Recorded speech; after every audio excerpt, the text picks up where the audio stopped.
Buenas tardes, ¿cómo les va?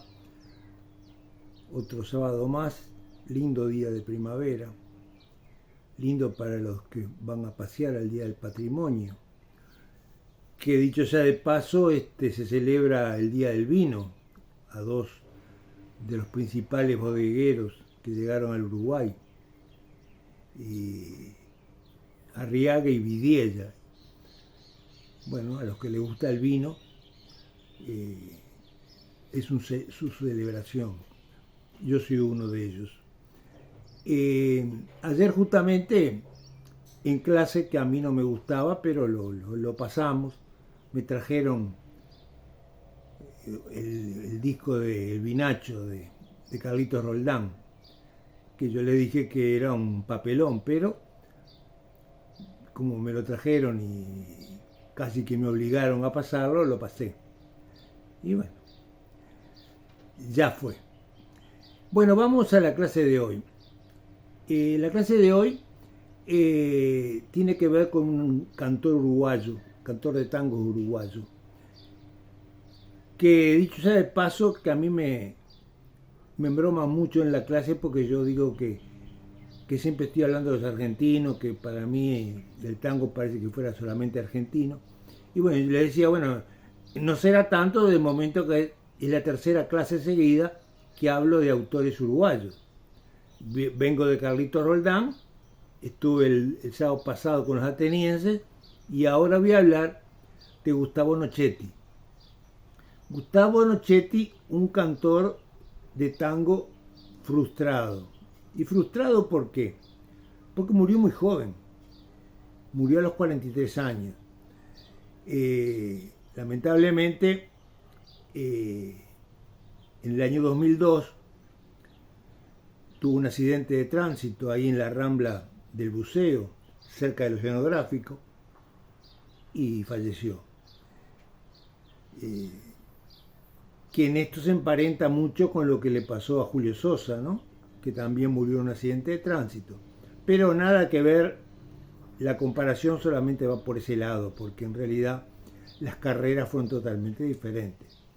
Julio Sosa, para los argentinos, sigue siendo un ídolo, sigue siendo considerado uno de los mayores cantores. Bueno, y Nochetti, para nosotros todavía lo recordamos, y seguramente, lo digo frustrado, porque seguramente hubiera llegado muy lejos, porque tenía voz, tenía carácter, tenía personalidad, y bueno, lamentablemente no pudo concluir. Vamos a hablar un poco de él. Bueno, decir que que cantaba desde niño.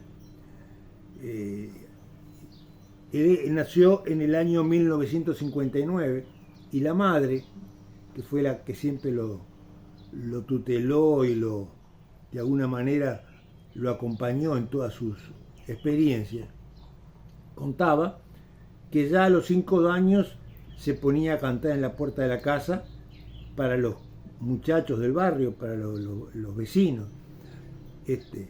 Y así, en cuanto a oportunidad tenía en el colegio, donde fuera, él cantaba.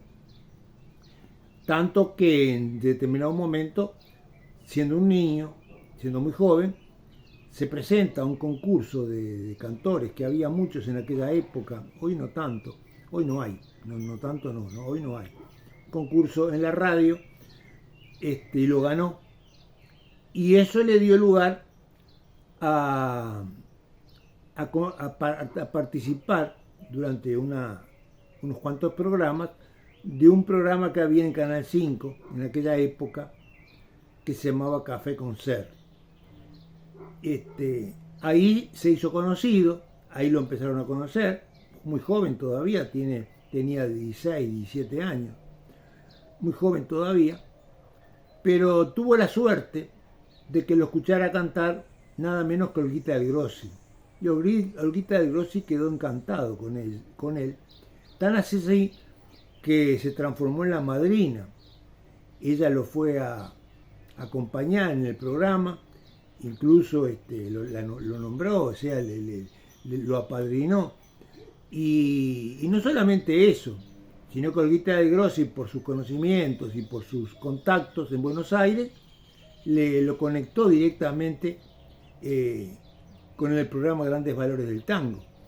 O sea que este muchacho hizo, mejor dicho, no tuvo que pasar todo lo que pasaron otros cantores que tuvieron que hacer toda una etapa previa de audiciones y de pasearse por toda la República con guitarristas, cantar en los boliches, todo eso que hicieron otros, que hicieron la mayoría. Él no lo precisó, él saltó directamente de un programa de Canal 5 que estuvo participando simplemente por haber ganado un concurso a cantar en Grandes Valores del Tango. Entonces, fíjese ustedes, un muchacho de 19 años cantando Grandes Valores del Tango es algo que inexplicable, o por lo menos para este muchacho todo un sueño, todo una miren, no sé si escuchan el afilador, eso viene con el tango porque es una cosa del pasado. Decía que a los 19 años va a empezar a cantar en Grandes Valores del Tango y ahí conoce a los mejores. Ahí conoce al polaco Goyeneche, conoce a Rubén Juárez, conoce a Edmundo Rivero, a las orquestas y conoce fundamentalmente a Tilio Stamponi, un músico famoso de la época, que tenía un café con cero, un cabaret que se llamaba Caño 14, que era ni más ni menos que uno de los principales de la época. Y entonces estamos hablando del 1978. 1978, ahí empieza a cantar en Caño 14. Y ahí cantaba el polaco. O sea que, fíjense ustedes que lo que a otros les costó pasar años de su carrera esperando la oportunidad, a él le vinieron todas juntas, sin necesidad de hacer una trayectoria previa. Así que en poco tiempo pasó de cantar en Grandes Valores a cantar en Caño 14, que era la meca en aquel momento del tango. Por supuesto que no era el artista principal, era una figura secundaria del programa. Pero eso le sirvió el conocimiento, el contacto con otros personajes del tango, contactos que después le van a servir para su futuro. Es más, él se hizo muy amigo previamente a todo esto, allá en Montevideo, era amigo de Cabrera. Cabrera es el uruguayo, Fernando Cabrera, cantante que sigue cantando el día en día, y lo llevó a Buenos Aires, a Fernando Cabrera, lo llevó a Caño 14, le presentó a todos estos músicos, o sea, que se hicieron una muy buena amistad. Tan es así que después él le cantó algunas piezas, algunas letras hechas por Fernando Cabrera. Es más, Fernando Cabrera le va a promocionar, le va a auspiciar uno de sus discos grabados en Montevideo. Exceso se llamaba el disco. O sea que esa amistad, y me detengo en esa amistad, porque los que lo conocen a Fernando Cabrera saben que es un hombre muy reticente, muy quedo, no es esos artistas que están dándose de dique todo el día o dando... No, al contrario, muy retraído, no es adicto a los reportajes. Bueno, este Nochetti era parecido, o sea, no le encantaban ni le gustaban los reportajes, es más bien le disparaba a la prensa. Por eso las pocas entrevistas que tuvo dejan algo muy importante, dejan temas importantes que ahora después lo vamos a ver. Pero vamos a referirnos a cómo cantaba Gustavo Nochetti, por qué logró ese salto tan importante a pasar a integrar las grandes ligas del tango.